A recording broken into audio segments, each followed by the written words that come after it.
वेदिका की सारी अकड़ गायब हो गई। उसने झपट कर वेदांत का हाथ अपने हाथों में लिया। आप पागल हैं क्या? आपने अपना हाथ बीच में क्यों डाला? देखिए, पूरा हाथ जल गया है आपका। वेदांत ने शांति से अपना हाथ पीछे खींचना चाहा, पर वेदिका ने उसे कसकर पकड़ रखा था।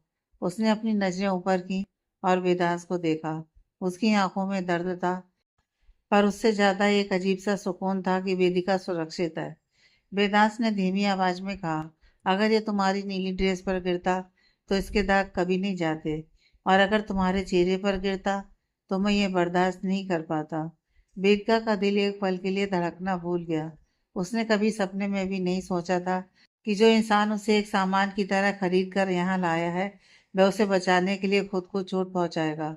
वेदिका ने वेटर को डांटते हुए कहा, खड़े क्या देख रहे हो, तुरंत बर्फ और फर्स्ट एड किट लेकर आओ। उस वक्त वेदिका भूल गई थी कि वह एक पेट डेट पर है। वह भूल गई थी कि वह वेदांत से नफरत करती है। उसके मन में बस उस जलते हुए हाथ को ठीक करने की तड़प थी।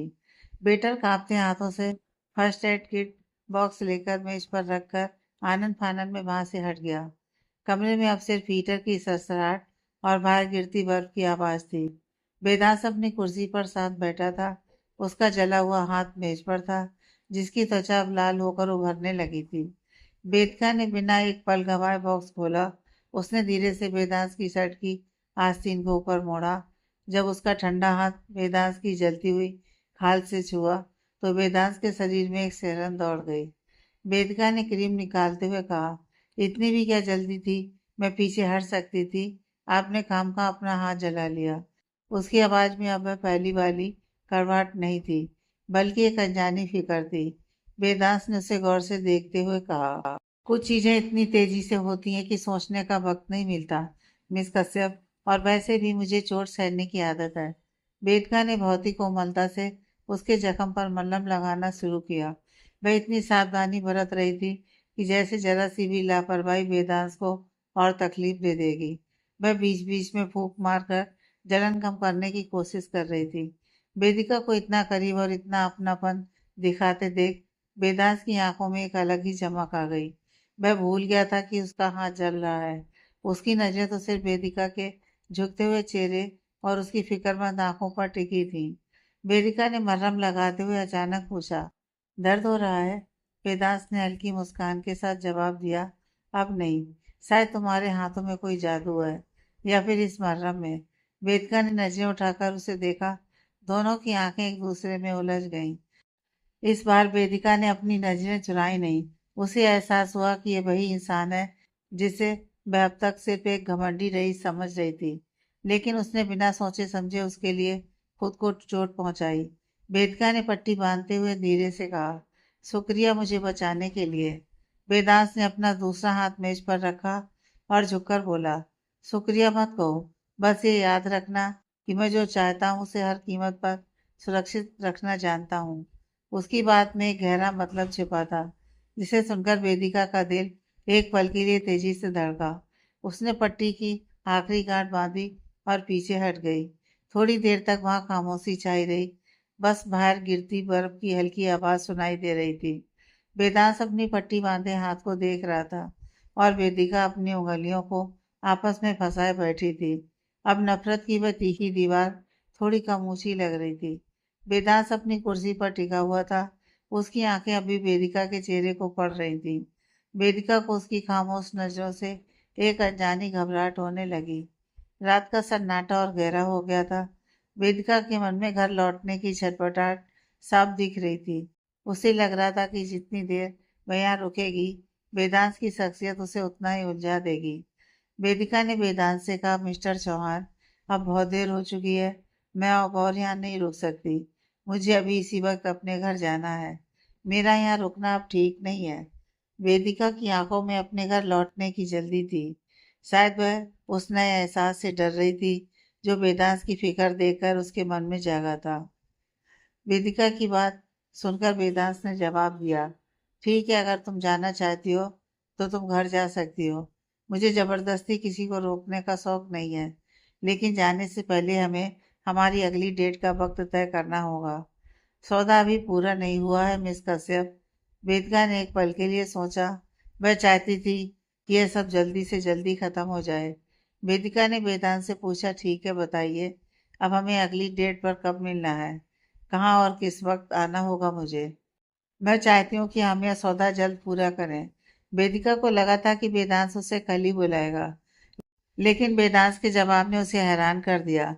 वेदांत ने उसकी आंखों में गहराई से देखते हुए जवाब दिया, अगली डेट आज से ठीक 5 दिन बाद होगी। तब तक तुम भी सुकून से रह सकती हो और मेरे इस जले हुए हाथ को भी ठीक होने का वक्त मिल जाएगा। वेदिका के लिए 5 दिन का वक्त बहुत बड़ा था। उसे समझ में नहीं आया कि जो इंसान उसे अपनी जागीर समझकर हर वक्त पास देखना चाहता था, उसने इतना लंबा गैप क्यों रखा। वेदिका ने हैरानी से कहा, 5 दिन? लेकिन इतना वक्त क्यों? आप तो चाहते थे कि ये 3 रातें जल्दी पूरी हो। वेदांत से एक रहस्यमयी मुस्कान के साथ वेदिका से कहा, क्योंकि मैं चाहता हूँ कि इन 5 दिनों में तुम मुझे याद करो और ये तय करो कि तुम वाकई मुझसे नफरत करती हो या फिर मेरे हाथ का यह जख्म तुम्हारी रातों की नींद उड़ा रहा है। वेदांत की 5 दिन वाली बात सुनकर वेदिका का पारा चढ़ गया। उसे लगा जैसे वेदांत उसके वक्त के साथ खेल रहा है। उसकी आंखों में फिक्र की जगह अब फिर से वही पुरानी नफरत और गुस्सा झलकने लगा। वेदांत की बात सुनकर वेदिका ने गुस्से में कहा, मिस्टर चौहान, शायद आपको गलतफहमी हो गई है। मेरे पास इन फालतू की चीज़ों के लिए बिल्कुल वक्त नहीं है। मेरा वक्त बहुत कीमती है और मैं आपके पीछे अपने 5 दिन बर्बाद नहीं कर सकती। वेदिका का चेहरा गुस्से से लाल हो गया था। उसने एक कदम वेदांत की ओर बढ़ाया और अपनी आवाज़ ऊंची करते हुए कहा, आपको क्या लगता है मेरे पास दुनिया में बस एक ही काम बचा है कि मैं आपकी पेट गर्ल बनी रहूं और आपके इशारों पर 5-5 दिन इंतजार करूं? मेरी अपनी एक जिंदगी है, अपनी मजबूरियां हैं और भी काम है मुझे। मैं आपकी कठपुतली नहीं हूँ कि जब आप चाहें तब मैं हाजिर हो जाऊं। वेदांत खामोश रहा, पर उसकी आंखों में एक अजीब सी चमक थी। वह वेदिका के इस ज्वालामुखी को फटते हुए बड़े गौर से देख रहा था। वेदिका ने आगे झिड़कते हुए कहा, अगर आपको ये सौदा पूरा करना है तो कल के कल ख़त्म कीजिए, वरना भूल जाइए कि कोई वेदिका कश्यप आपसे दोबारा मिलने आएगी। मुझे आपकी इन माइंड गेम्स में कोई दिलचस्पी नहीं है। वेदिका का गुस्सा सातवें आसमान पर था। वह अपनी जगह सही थी। उसके लिए वक्त का मतलब सिर्फ पैसा और मजबूरी था। उसे लगा था कि उसकी यह खरी खोटी सुनकर वेदांत चिल्लाएगा या सौदा तोड़ देगा, लेकिन वेदिका की बात सुनकर वेदांत गुस्सा करने के बजाय धीरे से मुस्कुराया। उसकी वो रहस्यमयी मुस्कान वेदिका को और भी ज्यादा चिढ़ा रही थी। वेदांत ने बहुत ही शांत और गहरे लहजे में कहा, तुम्हें लगता है कि मैं तुम्हारा वक्त बर्बाद कर रहा हूँ? तुम्हें फिक्र है कि इन 5 दिनों में तुम कमा नहीं पाओगी? वेदांत अपनी जगह से उठा और वेदिका के करीब आकर खड़ा हो गया। उसके चेहरे पर एक रईस का वही पुराना गुरूर था। वेदांत ने वेदिका की आंखों में देखते हुए कहा, मिस कश्यप, अगर बात सिर्फ तुम्हारे कीमती वक्त की है तो मैं उन 5 दिनों की भी कीमत देने को तैयार हूँ। तुम इन 5 दिनों में जितना कमाती हो, मैं उसका 10 गुना तुम्हारे अकाउंट में अभी इसी वक्त डलवा सकता हूँ। वेदिका उसे हैरानी से देखती रह गई। उसे उम्मीद नहीं थी कि वेदांत उसके गुस्से का जवाब इतने ठंडे दिमाग से और कीमत लगाकर देगा। वेदांत ने अपनी बात जारी रखते हुए कहा, अब बताओ, क्या अब भी तुम्हें लगता है कि तुम्हारा वक्त बर्बाद हो रहा है? मैंने तुम्हारा वक्त खरीदा है वेदिका, और मैं इसकी हर एक सेकंड की कीमत जानता हूँ। अब उन 5 दिनों की फिक्र छोड़ो और अपनी अगली डेट की तैयारी करो। वेदांत की कीमत देने वाली बात ने वेदिका के जख्मों पर नमक का काम किया। उसे लगा जैसे वेदांत उसे कोई इंसान नहीं बल्कि बाजार में बिकाऊ कोई सामान समझ रहा है। वेदांत की यह बात सुनकर वेदिका और भी ज्यादा आग बबूला हो गई। उसकी आंखों में गुस्से के आंसू थे, पर आवाज में पत्थर जैसी सख्ती। वेदिका ने चिल्लाते हुए कहा, बस कीजिए मिस्टर वेदांत चौहान। आपको क्या लगता है कि आपके पैसे की खनक से मैं अपनी आत्मा बेच दूंगी? बिल्कुल भी नहीं। मुझे आपके उन 5 दिनों की कोई कीमत नहीं चाहिए। वेदिका ने अपनी साल को झटके से संभाला और वेदांत के चेहरे के करीब आकर बड़ी बेबाकी से कहा, अगर आप इन 5 दिनों में मुझसे डेट पर नहीं मिल रहे हैं तो याद रखिए कि मैं आपके लिए हाथ पर हाथ धरकर नहीं बैठूंगी। मेरा वक्त कीमती है और मेरा काम भी। इन 5 दिनों में मैं किसी और के साथ डेट पर जाऊंगी। आखिर मैं एक पेट गर्ल हूं ना, तो जहाँ से मुझे काम मिलेगा मैं वहां जाऊंगी। वेदांत के चेहरे की मुस्कान पल भर में गायब हो गई। उसकी आंखें गुस्से से काली पड़ने लगीं और जबड़े भिज गए। उसने कभी नहीं सोचा था कि कोई लड़की उसके मुंह पर ऐसी बात कह सकती है। वेदिका ने अपनी बात जारी रखी। आप मुझे खरीदने की कोशिश मत कीजिए। अगर सौदा 3 रातों का है तो वो मेरी शर्तों पर ही होगा। अगर आप खाली हैं तो मैं नहीं। अब रास्ता छोड़िए मेरा। वेदिका की बात खत्म होते ही पूरे कमरे में एक ऐसी खामोशी छा गई जिसे काटा जा सकता था। वेदांत का जला हुआ हाथ मुट्ठी में बंद हो गया। शायद उसे अब उस जख्म से ज्यादा वेदिका की बातों का दर्द चुभ रहा था। वेदिका की बात सुनकर कमरे की हवा जैसे जम सी गई। किसी और के साथ डेट पर जाऊंगी, ये शब्द वेदांत चौहान के कानों में किसी जलते हुए तेजाब की तरह लगे। उसका जबड़ा भिज गया और उसकी आंखों में जो ठंडी आग थी वो अब धधकने लगी थी। वेदिका ने अपना पर्स कसकर पकड़ा और मुड़कर जाने ही वाली थी कि तभी वेदांत ने अपने गुस्से को काबू करने की कोशिश की, पर उसकी आवाज की भारीपन उसकी बेचैनी बयान कर रही थी। वह गरजते हुए बोला, एक कदम भी बाहर मत रखना। वेदिका कश्यप। वेदिका रुकी पर मुड़ी नहीं। वेदांत धीरे धीरे उसके करीब आया। उसके चेहरे पर अब वो रहस्यमय मुस्कान नहीं थी, बल्कि एक खूंखार शिकारी का सा गंभीर भाव था। वेदांत ने थोड़े गुस्से वाले स्वर में पर अधिकार जताते हुए कहा, शायद तुम भूल रही हो कि तुमने सौदा किसके साथ किया है। जब तक तुम मेरे साथ ये 3 रातें पूरी नहीं कर लेती, तुम किसी और के साथ डेट पर जाने का सोच भी नहीं सकती। तुम मेरी पसंद हो और मेरी चीजों पर किसी और का साया भी पड़े, ये मुझे बर्दाश्त नहीं है। वेदिका ने मुड़कर उसकी आंखों में आंखें डाली। उसकी आंखों में अभी भी चुनौती थी। वेदिका ने तल्ख अंदाज में कहा, पसंद चीजें? मैं आपकी कोई खरीदी हुई जागीर नहीं हूँ मिस्टर चौहान। आपने मेरा वक्त खरीदा है, मेरी जिंदगी नहीं। वेदांत ने उसके और करीब आकर उसकी आंखों में देखते हुए जवाब दिया, फिलहाल तुम्हारा वक्त मेरा है। और उन 5 दिनों का जो हर्जाना मैंने देने को कहा है, वो इसलिए नहीं कि तुम छुट्टी मनाओ, बल्कि इसलिए कि तुम सिर्फ मेरे अगले बुलावे का इंतजार करो। साफ लफ्जों में समझ लो, इन 5 दिनों में तुम कहीं नहीं जाओगी।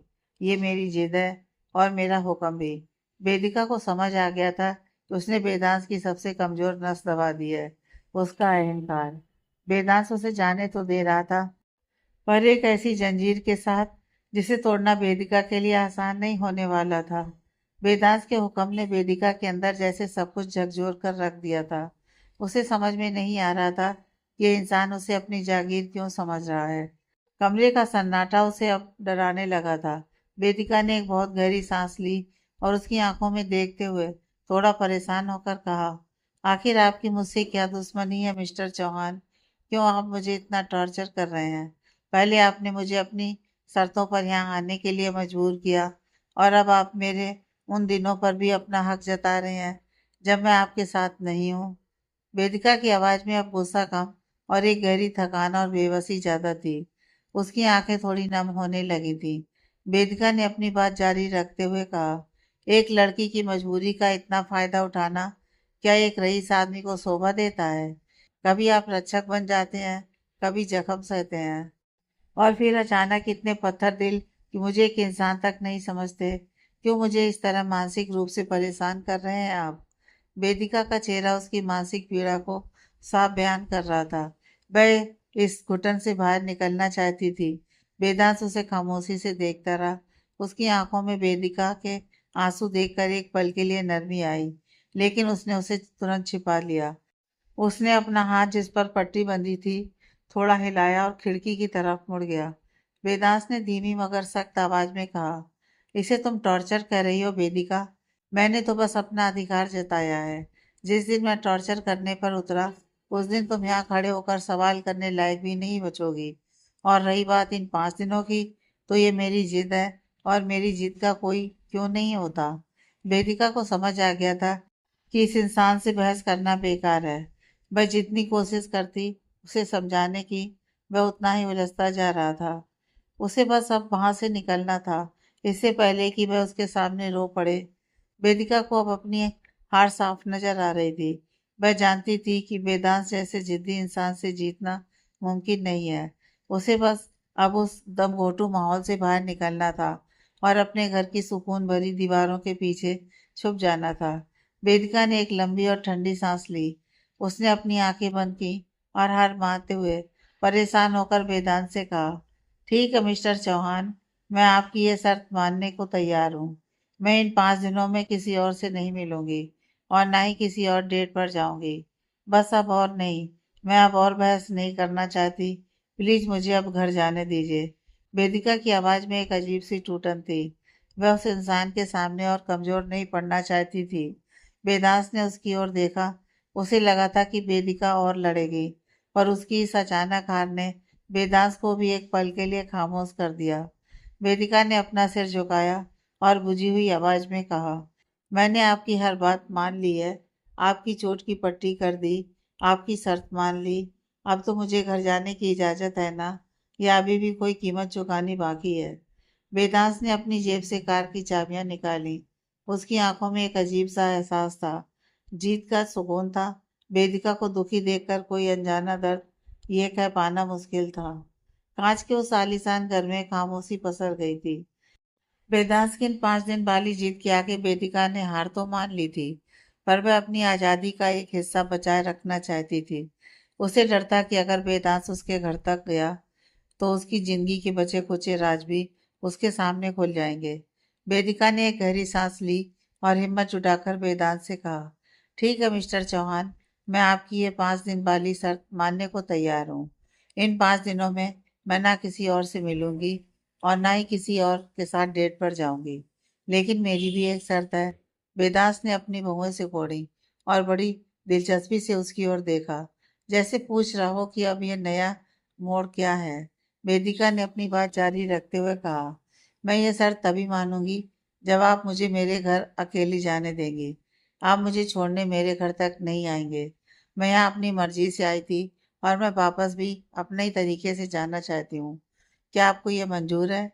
वेदिका नहीं चाहती थी कि उसकी बुआ या मोहल्ले वाले वेदांत जैसी रसूखदार शख्सियत को उसके साथ देखें। वह अपनी उलझी हुई जिंदगी को वेदांत की चमक दमक से दूर रखना चाहती थी। वेदिका की यह शर्त सुनकर वेदांत पहले तो थोड़ा परेशान हुआ, फिर उसके चेहरे पर एक गहरी मुस्कान आ गई। उसने जवाब दिया, चलो, तुम्हें अकेला छोड़ने का तो मेरा कोई इरादा नहीं था, लेकिन तुम्हारी यह शर्त मुझे मंजूर है। अगर तुम अकेली जाना चाहती हो तो तुम जा सकती हो, पर याद रखना वेदिका, रास्ता तुम्हारा अपना हो सकता है, पर तुम्हारी मंजिल मैं ही हूँ। इसके बाद वेदांत मेज की ओर बढ़ा और नोटों से भरा एक भारी लिफाफा वेदिका की ओर बढ़ा दिया। वेदांत ने लिफाफा थमाते हुए कहा, यह तुम्हारी आज की पेमेंट है और साथ ही उन 5 दिनों की भी। इनमें से कुछ पैसे एक्स्ट्रा हैं। वेदिका ने जब उन एक्स्ट्रा पैसों को देखा तो वह चौंक गई और उसने पूछा, एक्स्ट्रा पैसे क्यों? हमारा सौदा तो सिर्फ तयशुदा रकम से हुआ था। मैं आपसे 1 रुपया भी ज्यादा नहीं लूंगी। वेदांत ने अपनी पट्टी बंधे हुए हाथ की तरफ इशारा किया और बहुत ही शांत लहजे में जवाब दिया, ये तुम्हारे काम की पेमेंट नहीं है वेदिका। ये उस मरहम और उस दवा की कीमत है जो तुमने अभी मेरे जख्मों पर लगाई है। तुमने जो मेरी फिक्र की है, मेरी नज़र में उसकी कीमत इन कागज के टुकड़ों से कहीं ज्यादा है। कांच के उस घर में सन्नाटा पसर गया था। वेदांत ने जब उन एक्स्ट्रा पैसों को मरहम की कीमत कहा तो वेदिका के दिल में जैसे बिजली सी कौंध गई। उसने मेज से आज की पूरी पेमेंट उठाई और उसे वेदांत की आंखों के सामने वही मेज पर पटक दिया। वेदांत की भौहें तन गईं। ये क्या बदतमीजी है वेदिका? वेदिका ने निडर होकर उसकी आंखों में देखा और बहुत ही सधे हुए शब्दों में कहा, यह बदतमीजी नहीं है मिस्टर चौहान, ये हिसाब है। अगर आप मेरे मरहम लगाने की कीमत लगा सकते हैं तो ये आज की पूरी पेमेंट मेरी तरफ से उस एहसान का बदला है जो आज आपने मुझ पर किया। वेदांत कुछ कहता उससे पहले ही वेदिका ने उसे याद दिलाया, आज जब वह गर्म सूप मुझ पर गिरने ही वाला था तब आपने अपनी परवाह किए बिना अपना हाथ बीच में डाल दिया और उस जलते हुए सूप की तपिश आपने खुद झेली और मुझे बचा लिया। आपकी उस मदद का कोई मोल नहीं हो सकता, लेकिन मैं किसी का एहसान लेकर अपने घर नहीं जाना चाहती। वेदिका ने नोटों की गड्डी की तरफ इशारा करते हुए कहा, तो आज की यह पूरी पेमेंट आप अपने पास ही रखिए। इसे उस गर्म सूप से मुझे बचाने की कीमत समझ लीजिए। अब ना मुझ पर आपका कोई कर्ज है और ना ही आप पर मेरा कोई एहसान। आज की रात का हिसाब बराबर हुआ। वेदांत साहब खड़ा रह गया। उसने कभी नहीं सोचा था कि कोई लड़की उसकी दौलत को इस तरह उसके एहसान के बदले में छोड़ जाएगी। वेदिका ने साबित कर दिया कि उसका आत्मसम्मान बिकाऊ नहीं है। वेदिका ने अपना सामान उठाया और बिना पीछे मुड़े दरवाजे की तरफ बढ़ गई। वह खाली हाथ घर लौट रही थी, लेकिन उसका सिर गर्व से ऊंचा था। वेदिका उस आलीशान कांच के घर से बाहर निकल गई। उसके कदम तेज थे, जैसे वह उस घुटन भरी अमीरी से दूर भाग जाना चाहती हो। लेकिन पीछे उस बड़े से हॉल के बीचों बीच वेदांत चौहान अभी भी अपनी जगह पर बुत बना खड़ा था। वेदांत की नजरें दरवाजे पर टिकी थी, जहां से वेदिका अभी अभी गुजरी थी। उसने अपनी जिंदगी में कई बड़े सौदे किए थे, कई लोगों को झुकते देखा था, लेकिन आज पहली बार वह अपनी ही नजरों में छोटा महसूस कर रहा था। वह उन पैसों को देख रहा था जो वेदिका ने उसके मुंह पर तो नहीं, लेकिन उसके गुरूर पर मार दिए थे। वेदांत मन ही मन कहता है, अजीब लड़की है। लोग मेरी एक झलक के लिए तरसते हैं और ये मेरे एहसान को भी चुका कर चली गई। आज मैं जीत कर भी हार गया। बाहर अंधेरा गहरा था। वेदिका तेजी से चलकर उस काली पहाड़ी तक पहुंची, जहां ड्राइवर पहले से ही उसका इंतजार कर रहा था। जैसे ही उसने गाड़ी का दरवाजा खोला और अंदर बैठी, ड्राइवर ने शांति से गाड़ी स्टार्ट कर दी। जैसे ही वेदिका गाड़ी में बैठी, उसके चेहरे के भाव अचानक बदल गए। अब तक जो कठोरता और स्वाभिमान उसके चेहरे पर था, वह धीरे धीरे ओझल होने लगा। गाड़ी के शीशे में उसने अपना चेहरा देखा। उसकी आंखों में अब वह गुस्सा नहीं था, बल्कि एक गहरी बेचैनी और हल्की सी नमी थी। वह जानती थी कि उसने सही किया, पर वह यह भी जानती थी कि उन पैसों की उसे कितनी सख्त जरूरत थी। उसके चेहरे पर अब एक अजीब सी थकान और बेबसी साफ झलक रही थी। उसने अपनी आंखें मूंद ली और अपना सिर पीछे की ओर टिका दिया। गाड़ी अब मनाली की उन खामोश वादियों को चीरती हुई उसके छोटे से घर की ओर बढ़ रही थी। सूरज की किरणें मनाली की पहाड़ियों को छूकर वेदिका की खिड़की से अंदर झांक रही थीं। सुबह के 9 बज चुके थे, लेकिन घर में आज एक अजीब सा सन्नाटा था। कल रात जब वेदिका वापस आई थी, तो उसके चेहरे पर वो वीरानी थी कि किसी की उससे बात करने की हिम्मत ही नहीं हुई थी। वह सीधे अपने कमरे में गई और दरवाजा बंद कर लिया। बाहर रसोई में हलचल हुई। नव्या बुआ ने चाय बनाई और एक ट्रे में कप रखकर वेदिका के कमरे की ओर बढ़ गईं। उन्हें चिंता हो रही थी, क्योंकि वेदिका कभी इतनी देर तक नहीं सोती थी। नव्या बुआ ने धीरे से दरवाजा खटखटाया और अंदर आ गईं। कमरे में हल्का अंधेरा था। वेदिका बेड पर वैसी ही लेटी थी, जैसे कल रात लेटी होगी। शायद वह पूरी रात सोई भी नहीं थी। नव्या बुआ ने धीमी आवाज में कहा, वेदिका बेटा उठ जा, देख 9 बज गए हैं, मैं तेरे लिए चाय लाई हूँ। नव्या ने चाय की ट्रे साइड टेबल पर रखी और वेदिका के पास बैठ गई। वेदिका ने धीरे से अपनी आंखें खोली, जो रात भर जागने और शायद रोने की वजह से थोड़ी सूजी हुई थी। नव्या बुआ ने कहा, कल रात से तूने ना कुछ खाया, ना किसी से बात की। क्या हुआ है? उस मिस्टर चौहान ने कुछ कहा क्या? या पैसों को लेकर कोई बात?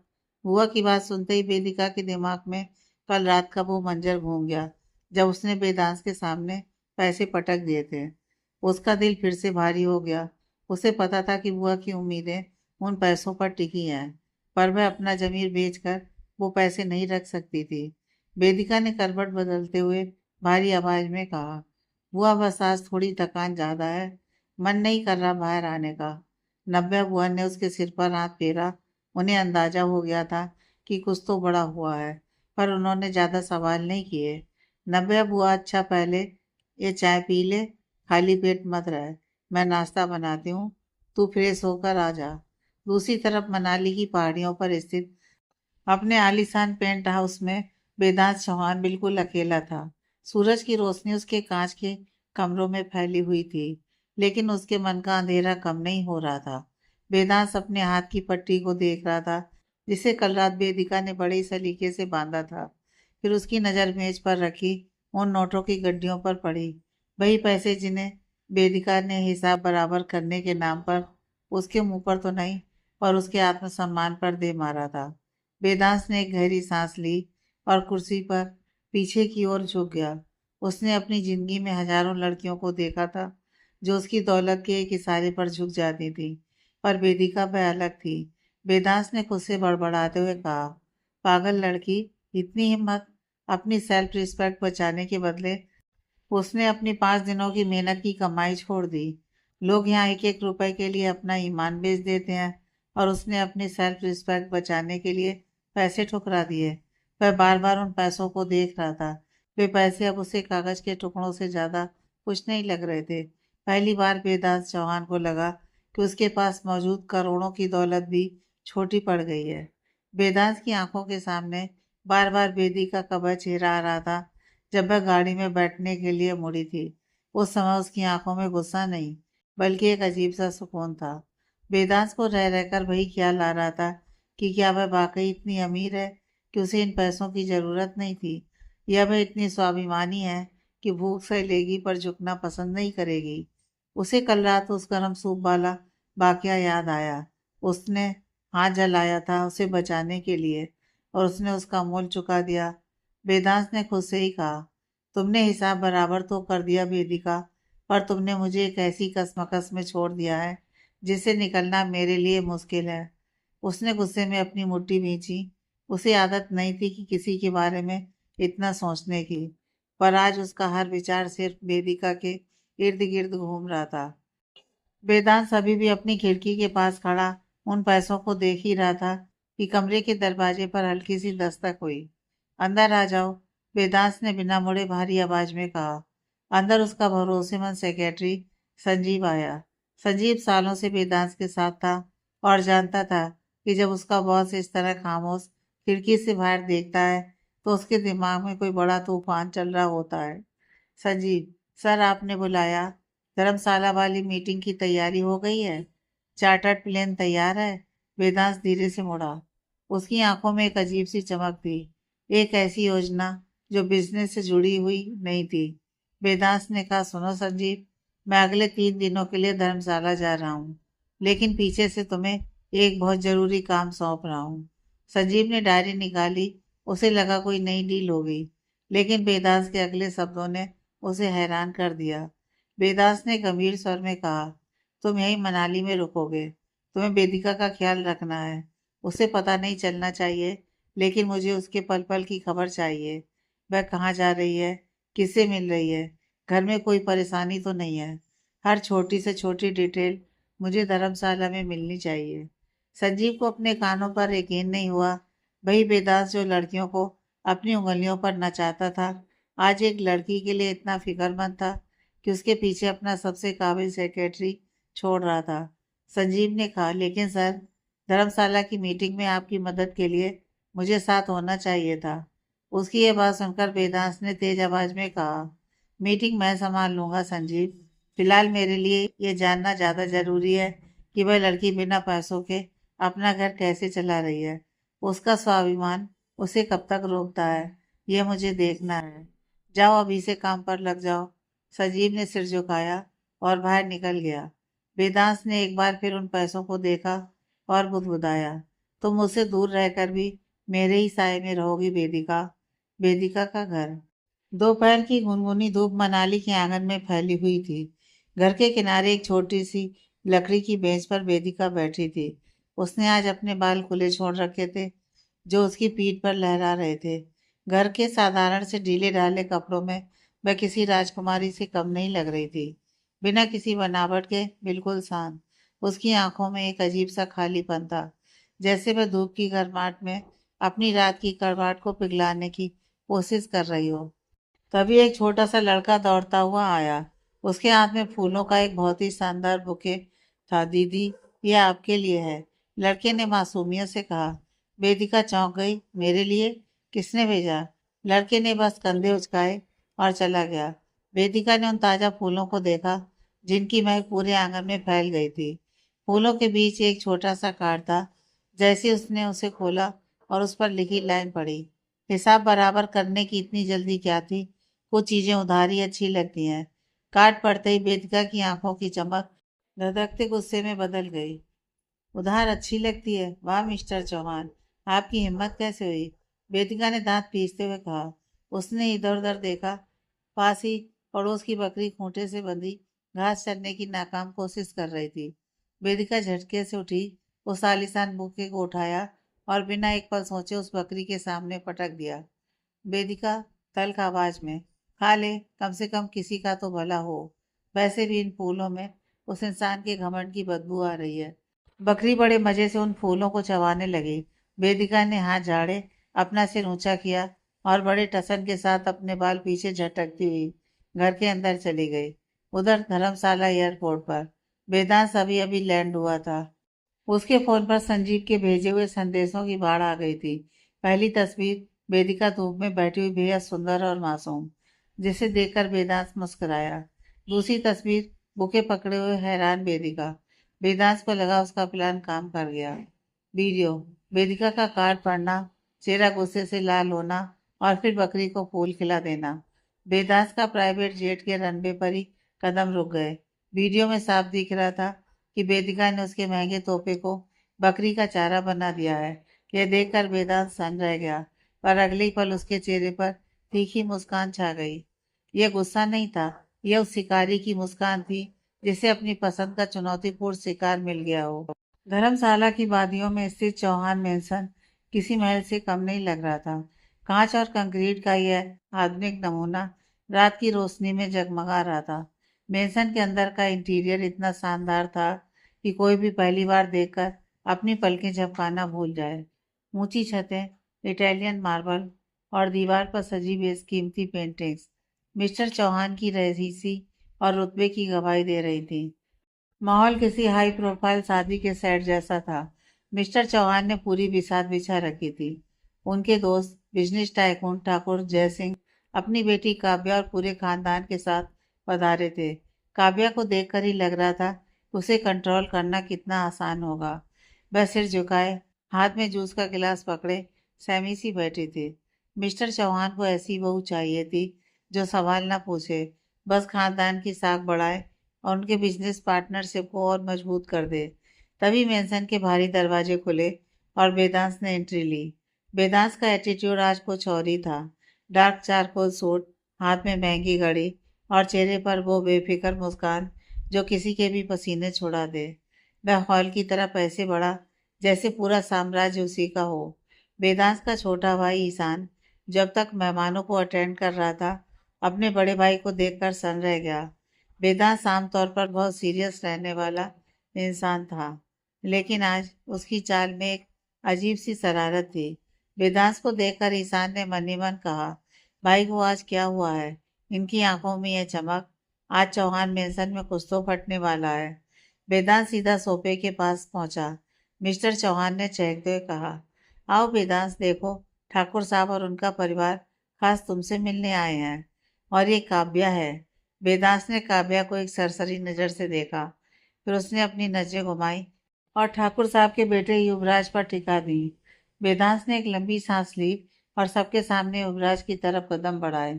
उसने युवराज का हाथ पकड़कर उसे थोड़ा अपनी तरफ खींचा, जिससे युवराज और बाकी सब दंग रह गए।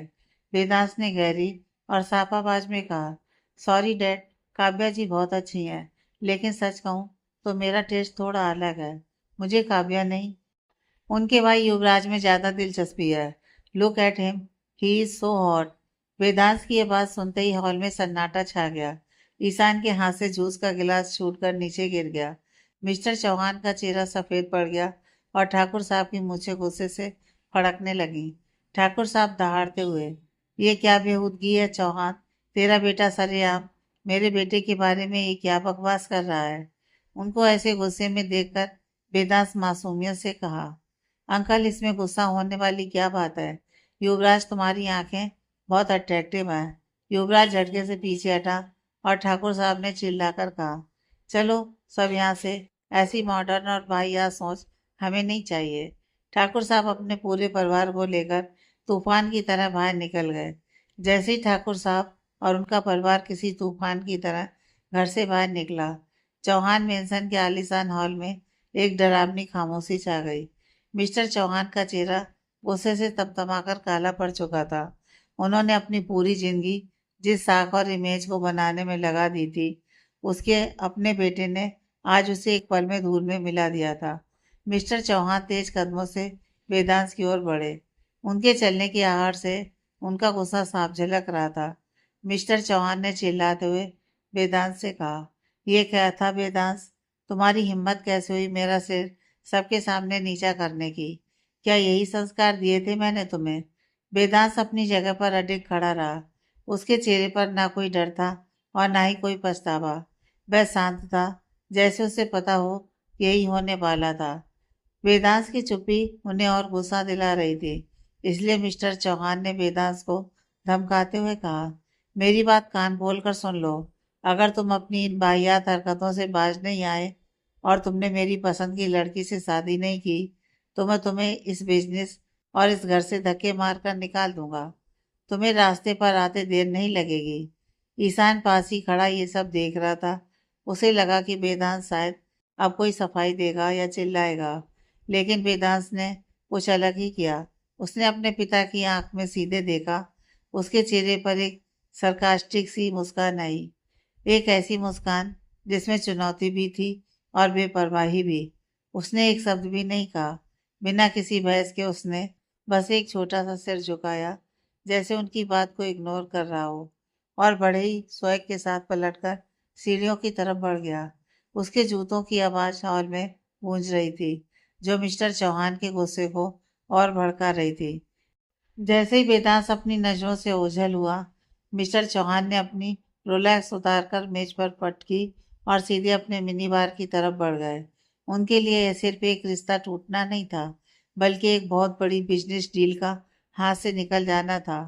मिसेस चौहान, अवंतिका ने बहुत ही सलीके से अपने कंधे पर पश्मीना शाल ठीक की और अपने पति के पास जाकर खड़ी हो गई। अवंतिका ने शांत पर चुभती आवाज में कहा, ड्रिंक से गुस्सा शांत नहीं होगा चौहान। आपने देखा उसका एटीट्यूड। उसे कोई फर्क नहीं पड़ता कि बाहर मीडिया में क्या बात होगी या आपकी बोर्ड मेंबर के सामने क्या साख बचेगी। He just does not care. Mister Chauhan ने गिलास खाली किया और बिना मुड़े कहा, I will handle him. Avantika, Avantika, कब तक? वो जानता है कि आप उसे रिप्लेस नहीं करेंगे, इसलिए वो ये सब पब्लिक स्टंट कर रहा है। अगर आज आपने स्टैंड नहीं लिया तो कल वो अपनी इस आज़ादी के चक्कर में आपकी पूरी एम्पायर को दांव पर लगा देगा। मिस्टर चौहान ने अपना गिलास एक ही घूंट में खाली किया। उनके चेहरे पर छाई कठोरता बता रही थी कि उनके अंदर गुस्से का ज्वालामुखी कितना उबल रहा है। बिना एक शब्द कहे उन्होंने अवंतिका या ईशान की तरफ देखा तक नहीं और भारी कदमों से अपने स्टडी रूम की तरफ चले गए। दरवाजा बंद होते ही आवाज पूरे हॉल में गूंज गई। अब हॉल में सिर्फ अवंतिका और ईशान रह गए थे।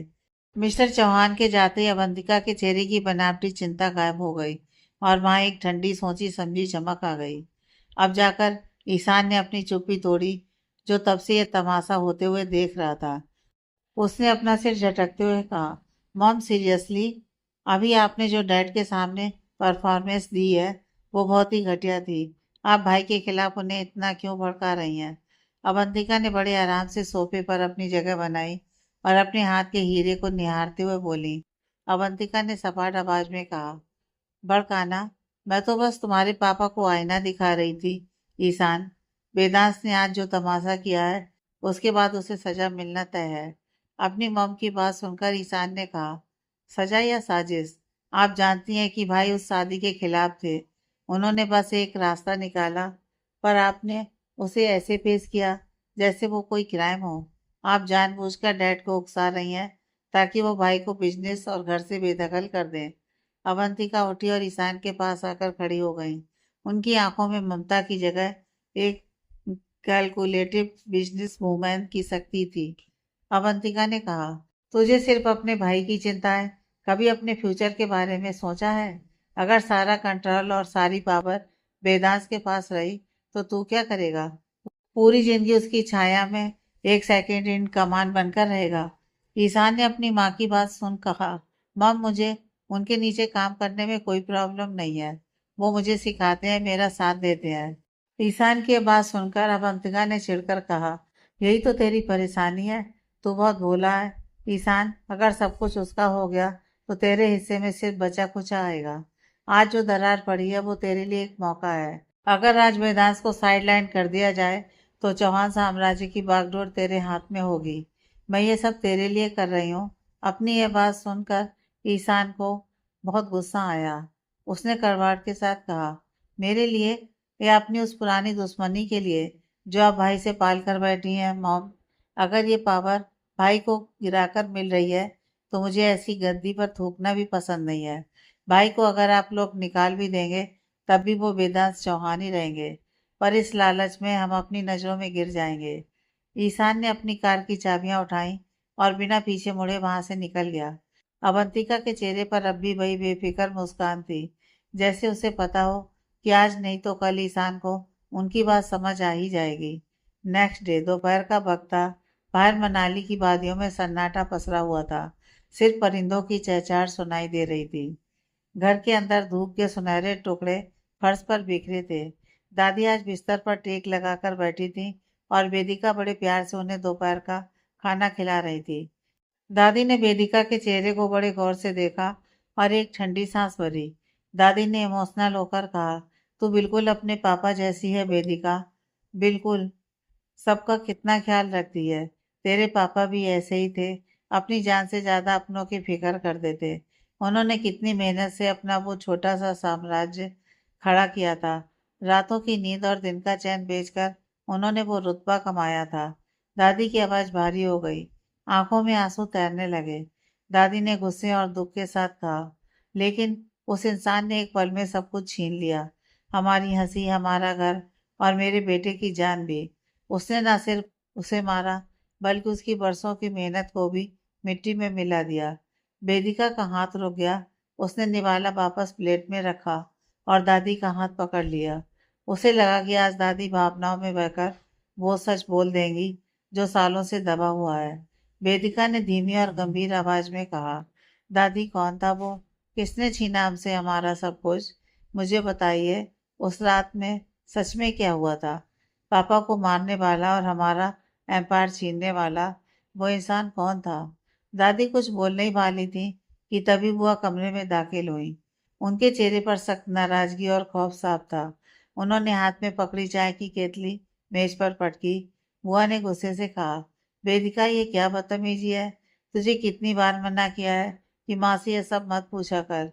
क्यों उनकी जान के पीछे पड़ी है? वेदिका अपनी जगह पर खड़ी हो गई और उनसे कहा, बुआ मैं बस सच जानना चाहती हूँ, आखिर आप लोग कब तक उस कातिल का नाम छुपाएंगे? वेदिका की ये बात सुनकर बुआ ने वेदिका की आंखों में आंखें डालकर उससे कहा, सच? सच जानकर क्या कर लेगी तू?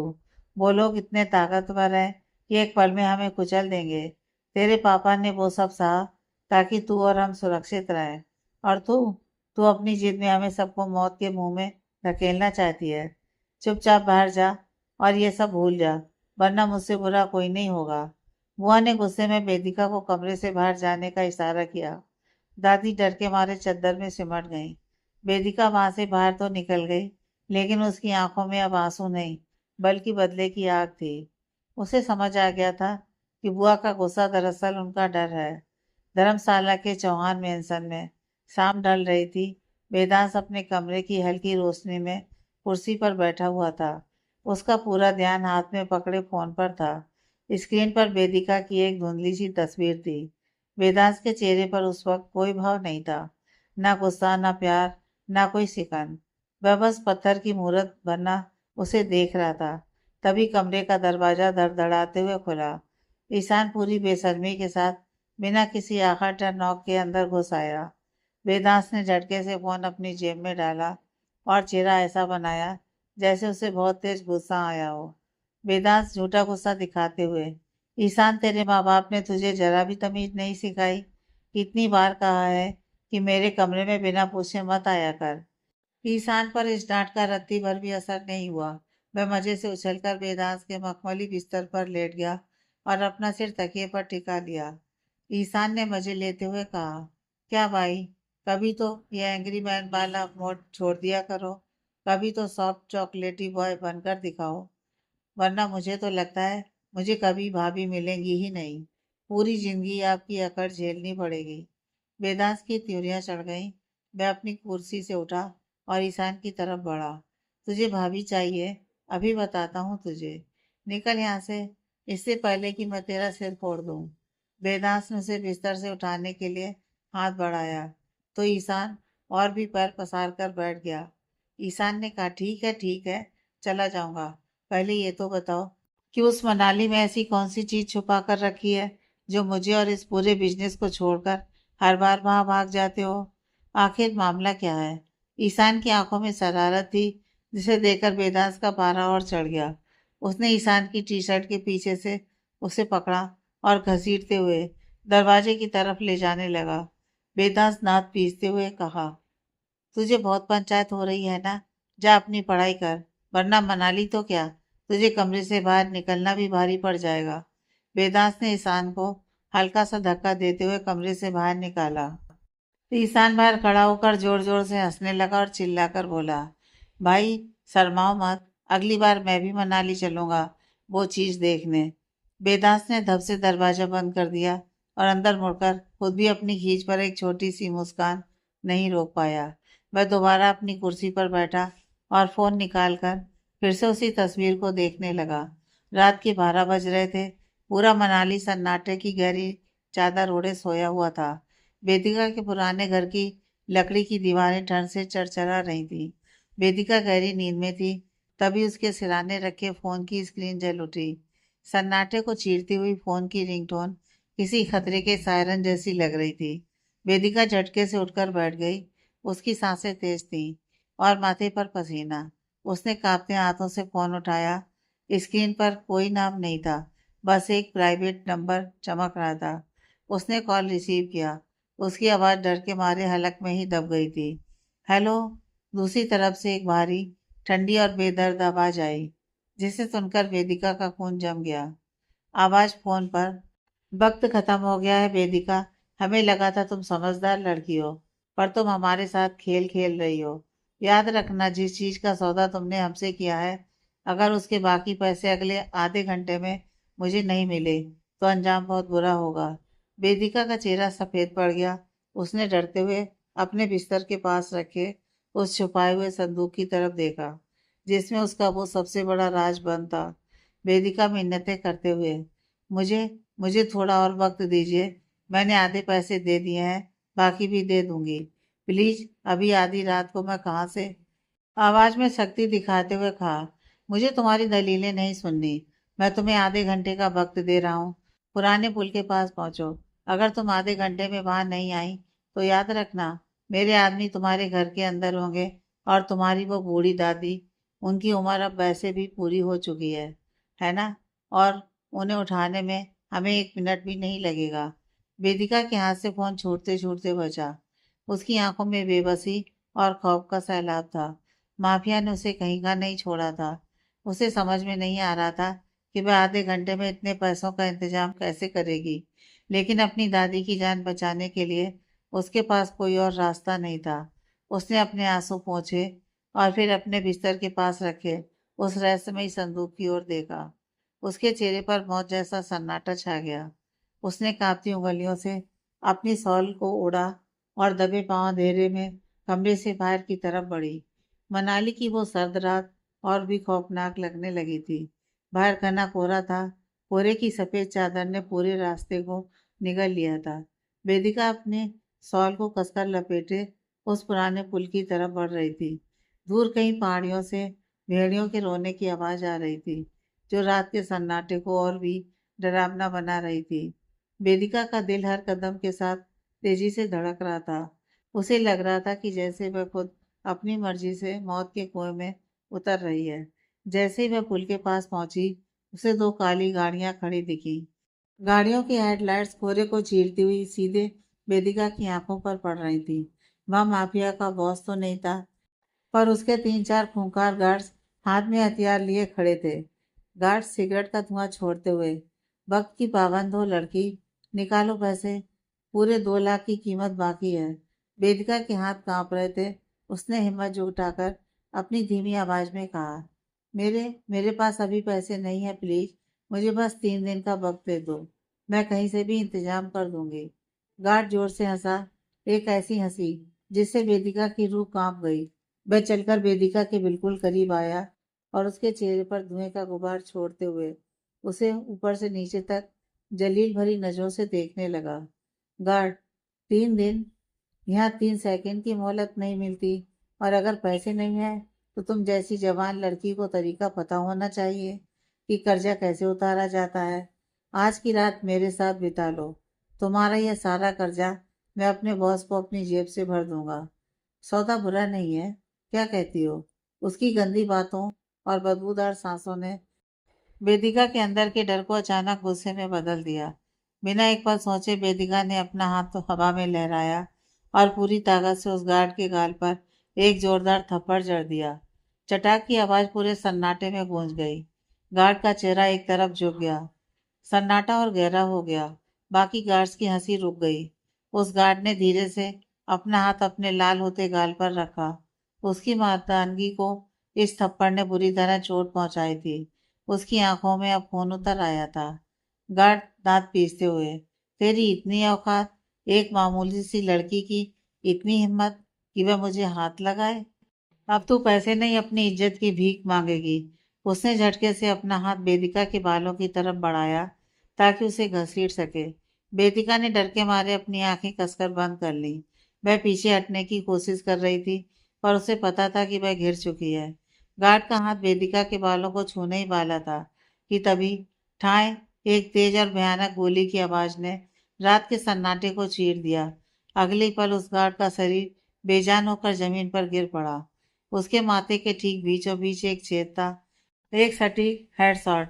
वेदिका के चेहरे पर खून की कुछ बूंदें छिटक कर आईं। उसने थरथराते हुए अपनी आंखें खोली और सामने का मंजर देखकर उसकी चीख उसके हलक में ही दब गई। जैसे ही गार्ड का बेजान शरीर जमीन पर गिरा, सन्नाटा इतना गहरा हो गया कि वेदिका को अपनी धड़कनें कान के पास सुनाई देने लगी। उस गार्ड की खुली आंखें और माथे से बहता खून, ये मंजर वेदिका की बर्दाश्त से बाहर था। उसने अपनी जिंदगी में कभी मौत को इतने करीब से नहीं देखा था। डर की एक ठंडी लहर उसके पूरे शरीर में दौड़ गई। उसके पैर बुरी तरह लड़खड़ाने लगे। उसने खुद को संभालने की कोशिश की, लेकिन उसके शरीर ने साथ छोड़ दिया।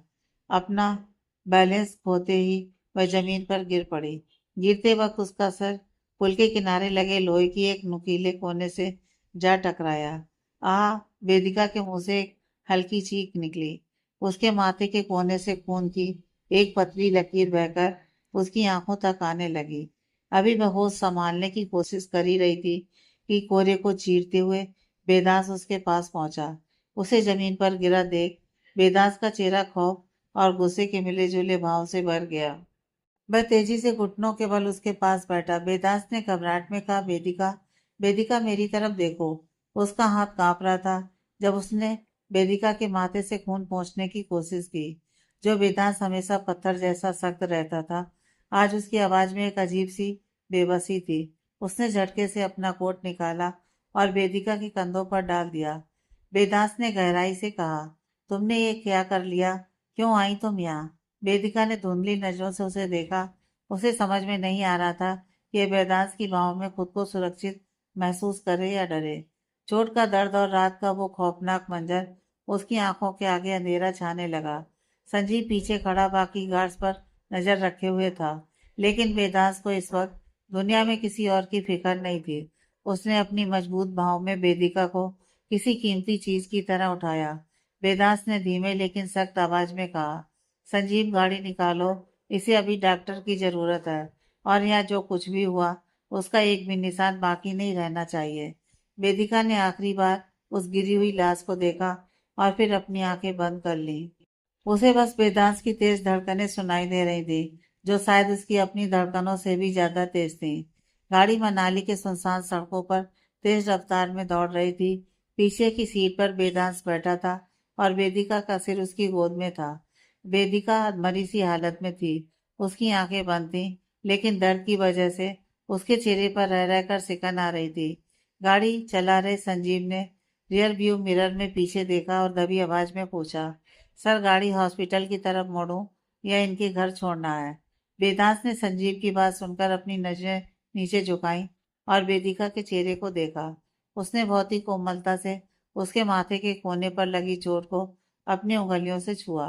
खून अब रुक चुका था और जख्म बहुत गहरा नहीं था, बस एक नीला निशान और हल्की खरोंच थी। बेदास को पता था कि अगर वह उसे इस वक्त उसके घर ले गया तो उसकी दादी और बुआ सवालों की बौछार कर देंगी, जिसे वेदिका इस वक्त झेलने की हालत में नहीं थी।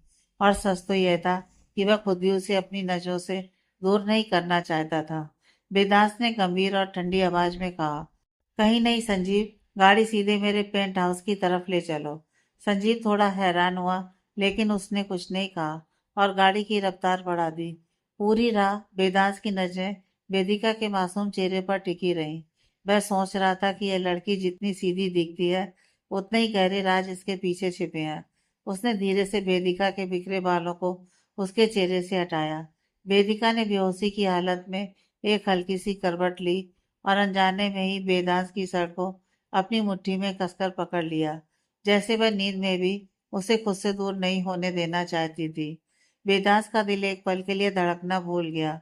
उसने अपना हाथ उसके सिर पर रख दिया, मानो उसे यकीन दिला रहा हो कि अब वह सुरक्षित है। पेंट हाउस का दरवाजा एक भारी गूंज के साथ खुला। अंदर की रोशनी बहुत धीमी और मध्यम थी।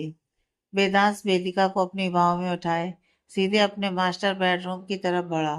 उसने उसे इतनी कोमलता से पकड़ा था, जैसे वह कांच की कोई कीमती मूर्त हो जो जरा सी ठेस से टूट जाएगी। उसने उसे अपने बड़े से किंग साइज बेड पर धीरे से लेटाया। रेशमी चादरों के बीच वेदिका का पीला चेहरा और भी मासूम लग रहा था। वह अभी भी बेहोश थी। उसकी सांसें धीमे लेकिन स्थिर थी। वेदांत से एक पल के लिए वहीं ठिठक गया। वह दुनिया के सामने एक पत्थर दिल बिजनेसमैन था, लेकिन इस वक्त उसके चेहरे पर सिर्फ तड़प थी। उसने संजीव को बाहर ही रुकने का इशारा किया और कमरे का दरवाजा बंद कर दिया। वह बेड के किनारे फर्श पर बैठ गया। सबसे पहले उसने एक गीला तौलिया और फर्स्ट एड किट उठाई।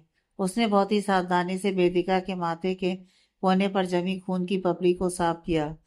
जैसे ही ठंडा पानी उसके जख्म को छुआ, वेदिका ने नींद में ही अपनी भौहों से कोड़ी। वेदांत ने फुसफुसाते हुए उसके सिर पर हाथ रखा, जैसे वो उसे यकीन दिला रहा हो कि वह उसके पास है। पट्टी करने के बाद उसकी नज़र वेदिका के पैरों पर गई। उसके तलवे मिट्टी और धूल से भरे हुए थे। मनाली की बर्फीली मिट्टी उसके पैरों पर जम गई थी। बिना किसी हिचकिचाहट के वह शख्स जिसके सामने बड़े बड़े लोग सिर झुकाते थे, उसने वेदिका के पैर अपनी गोद में रखे। उसने एक साफ कपड़ा लिया और धीरे धीरे उसके पैरों से मिट्टी साफ करने लगा। उसका हर कदम, हर हरकत एक इबादत जैसी थी।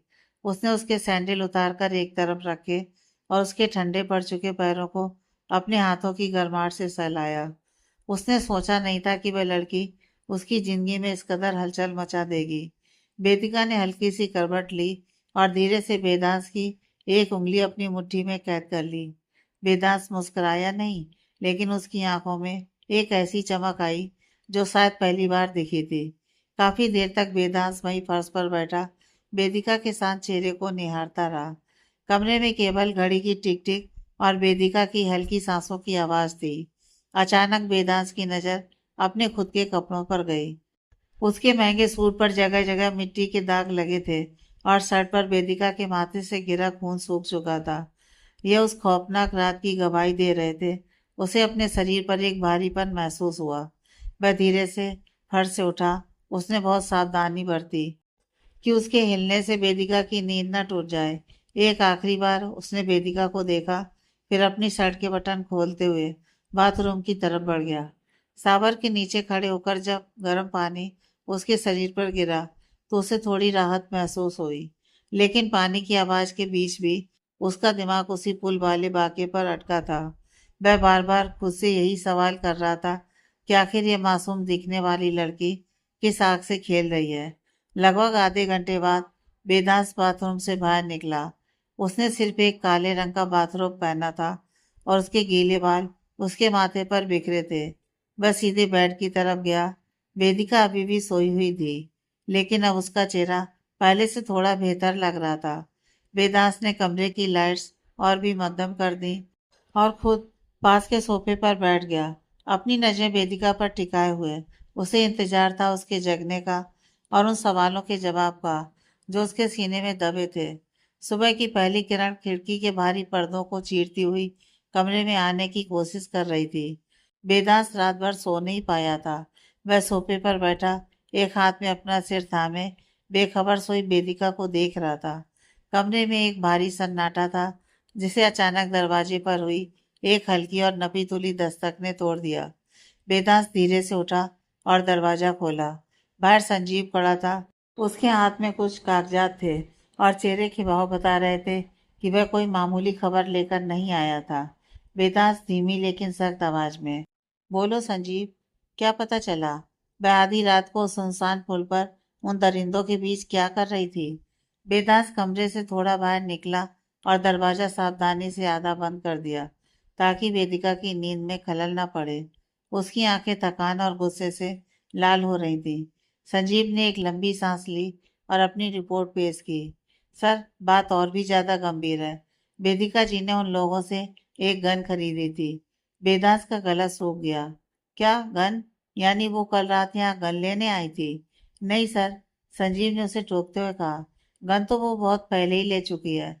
वो गन इस वक्त भी उसके घर पर ही कहीं छिपी है। कल रात वो उस माफिया को सिर्फ इंस्टॉलमेंट के पैसे देने गई थी। वो धीरे धीरे उस बंदूक की कीमत चुका रही है। यह सुनकर वेदांत के पैरों तले जमीन खिसक गई। वह सुन रह गया। जिसे एक भोली भाली लड़की समझ रहा था, वह महीनों से अपने घर में एक हथियार छिपाए बैठी है और चुपके चुपके माफिया को पैसे खिला रही है। वेदांत धीमी और डरावनी आवाज में, मतलब वो पिछले काफी समय से उन लोगों के संपर्क में है। एक गन जिसकी कीमत वो किस्तों में दे रही है।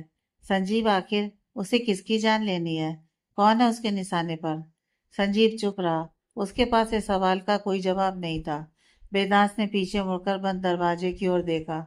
अब उसके मन में वेदिका के लिए जो हमदर्दी थी, वह धीरे धीरे सख्त और गुस्से में बदल रही थी। उसे महसूस हुआ कि वह जिस लड़की को बचाने की कोशिश कर रहा है, वह खुद एक बहुत बड़ी साजिश का हिस्सा हो सकती है। आखिर क्या कारण है जिसके लिए वेदिका ने इतना बड़ा कदम उठाया? क्या वेदांत पता लगा पाएगा? आगे की कहानी नेक्स्ट पार्ट।